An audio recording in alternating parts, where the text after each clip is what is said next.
ഇന്നത്തെ dictation chapter 15 circles and loops to final ups. Exercise 58.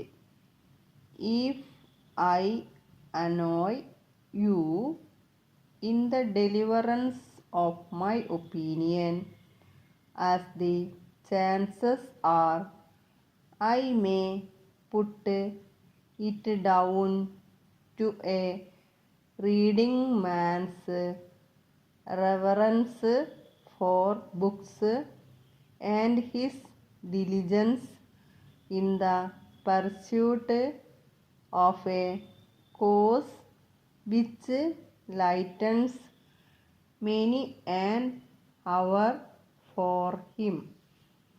Think of these significant facts and your frowns may vanish.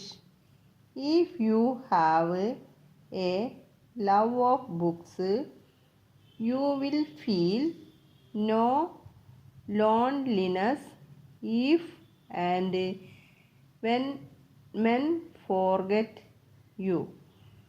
You can dispense with them in the circumstances, for you will have within yourself, through the brains of your authors, many better men to replace them.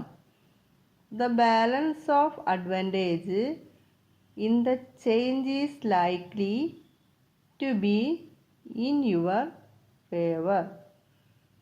You will grasp the significance of this remark, I am sure, for the man who derives pleasure from reading books makes for himself reserves of strength to call upon against the time of trouble or stress.